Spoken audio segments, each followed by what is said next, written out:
Big pass மஞ்சரிக்கு Vijay Sethupathi அவர்கள் scooter ஒண்ணு எடுத்து குடுத்திருக்காரு அப்படிங்கிற தகவல் தான் சமீபத்தில சோசியல் மீடியால ரொம்பவே வைரலா போய்க்கிட்டு இருக்கு. என்ன ஆச்சு அப்படிங்கிறது தான் இந்த ஒரு வீடியோல நம்ம பார்க்க போறோம். பிக் பாஸ் சீசன் 8ல கலந்துக்கிட்ட மஞ்சரி அவர்கள் சமீபத்தில தான் பிக் பாஸ் வீட்ட விட்டு வெளிய போயிருந்தாங்க. அவங்களுக்கு ரசிகர்கள் மத்தியில மிகப்பெரிய ஒரு வரவேற்பு கிடைச்சுச்சு அப்படின்னு தான் சொல்லணும். தொடர்ந்து மஞ்சரி அவர்கள் அவங்களோட டே டு டே லைஃப்ல என்ன நடக்குது அப்படிங்கிறத சோசியல் மீடியால அப்டேட் பண்ணி வந்துட்டு இருக்காங்க. அண்ட் அவங்களுக்கு வேற என்னென்ன விஷயங்கள் நடந்திருக்கு அப்படிங்கிறதும் சோசியல் மீடியால வெளிவந்துட்டு இருக்கு. அந்த வகையில பிக் பாஸ் சீசன் 8ஓட தொகுப்பாளரான விஜய் சேதுபதி அவர்கள் மஞ்சரி அவர்களுக்கு மிகப்பெரிய கிஃப்ட் ஒண்ணு குடுத்திருக்காரு. அது என்ன அப்படின்னா ஸ்கூட்டி. அண்ட் மஞ்சரி அவர்களுக்கு இந்த ஒரு கிஃப்ட்ட அவர் எதுக்காக குடுத்திருக்காரு அப்படின்னா, பிக் பாஸ் சீசன் 8ல ரொம்பவே சூப்பரா விளையாண்டுருக்கீங்க. நீங்க இன்னும் ரொம்ப நாள் வந்து சர்வை பண்ணியிருக்க வேண்டியது. ஆனா உங்களோட எவிக்ஷன் அப்படிங்கிறது டோட்டலி என்னால ஏத்துக்க முடியல அப்படின்னு தான் சொல்லணும். ஆனா நிறையவே உங்களுக்காக பேசி பார்த்திருந்தேன். பட் அது நடக்கல அப்படிங்கிற மாரியும். எனிவே உங்களோட கேம் அப்படிங்கிறது வீட்டுக்குள்ள ரொம்பவே சூப்பரா இருந்துச்சு. பிக் பாஸோட நம்மளோட லைஃப் அப்படிங்கிறது முடிஞ்சு போறது கிடையாது. அத தாண்டி மிகப்பெரிய ஒரு நீண்ட பயணம்.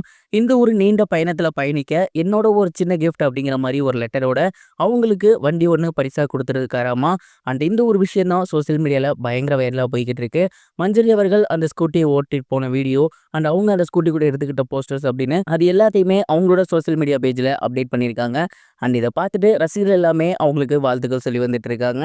இது போக நெறைய பேர் வந்து என்ன சொல்லி வந்துட்டு இருக்காங்க அப்படின்னா, விஜய் சேதுபதி அவர்கள் இந்த ஒரு சீசன ரொம்பவே சூப்பரா தொகுத்து வழங்கிட்டு இருக்காரு. தொடர்ந்து கண்டஸ்டன்ட்ஸ் யாராவது வெளிய போனாலும் சரி, அல்ல அவங்க ஏதாவது எவிக்ட் ஆகி போயிருந்தாலும் சரி, அவங்களுக்குன்னு தனியா கேர் எடுத்து பேசுறாரு. அவங்க லைஃப்ப பத்தி பேசுறாரு. அண்ட் அவங்களுக்கு முக்கியமா கிஃப்ட் எல்லாம் தராரு. இது ரொம்பவே நல்ல விஷயமா பார்க்கப்படுது அப்படிங்கிற மாரி சொல்லி வந்துட்டு இருக்காங்க. விஜய் சேதுபதி அவர்களே மஞ்சரி அவர்கள் இன்னும் கொஞ்ச நாள் வீட்டுக்குள்ள இருப்பேன் அப்படின்னு சொல்றாரு அப்படிங்கும்போது, கண்டிப்பா மஞ்சரியோட எவிக்ஷன் அப்படிங்கிறது டோட்டலி அன்ஃபேர் அப்படிங்கிற மாரி தான் நமக்கு தெரியுது. நீங்க இந்த ஒரு விஷயத்த பத்தி என்ன நினைக்கிறீங்க? உங்களோட தாட் என்ன அப்படிங்கிறத மறக்காம கமெண்ட் பாக்ஸ்ல ஷேர் பண்ணுங்க. இது ஒரு புறம் இருக்க அஜித் குமார் அவர்களோட நடிப்புல மகிழ் திருமேனி அவர்களோட இயக்கத்துல ஆக்ஷன் கிங் அர்ஜுன், த்ரிஷா இவங்கலாம் இருந்த படம் தான் விடாமுயற்சி. அண்ட் இந்த ஒரு படம் வரப்போற பொங்கலுக்கு ரிலீஸ் ஆகுறதா அனௌன்ஸ்மென்ட் பண்ணியிருந்தாங்க. ஆனா ஒரு சில இஷ்யூஸால இந்த படம் சரியா வர முடியாம போயிருச்சு. வரப்போற பிப்ரவரி மாசம் ஃபர்ஸ்ட் வீக் இந்த படம் ரிலீஸ் ஆக அநேக வாய்ப்புகள் இருக்கு அப்படின்னும், மேலும் தொடர்ந்து ஏகப்பட்ட அப்டேட்ஸ படக்குழு வெளியிட்டு இருக்காங்க. அந்த வகையில படத்தோட சான்றிதழ் என்ன அப்படிங்கிறதும், ரன்னிங் டியூரேஷனையும், மேலும் காட்சிகள் என்னென்ன நீக்கப்பட்டிருக்கு அப்படிங்கிறதையும் சமீபத்துல வெளியிட்டிருக்காங்க. கிட்டத்தட்ட 2 மணி நேரம் 30 நிமிடம் இந்த படம் இருக்கு. இந்த படத்துல ஏகப்பட்ட கெட்ட வார்த்தைகள் இருந்திருக்கு. அண்ட் ஆக்ஷன் காட்சிகள் ரொம்பவே பயங்கரமா இருந்திருக்கு. இதெல்லாம் பார்த்துட்டு சென்சார் போர்ட் என்ன பண்ணியிருக்காங்க அப்படின்னா, இந்த படத்துக்கு கிட்டத்தட்ட 5 இடங்கள்ல சென்சார் போர்ட் மியூட் பண்ணியிருக்காங்க கெட்ட வார்த்தைகள. தொடர்ந்து ஒரு சில ஆக்ஷன் காட்சிகள் பார்த்துட்டு கொஞ்சம் குறைக்க சொல்லியிருக்காங்களாமா. அத தொடர்ந்து இந்த படத்துக்கு யுஏ சான்றிதழும் கொடுத்திருக்காங்க. விடாமுயற்சி படத்துக்கு யுஏ சான்றிதழ் வழங்கப்பட்டிருக்கு அப்படிங்கிற விஷயம் இப்ப சோசியல் மீடியால ரொம்பவே ட்ரெண்டிங்கா போய்க்கிட்டு இருக்கு.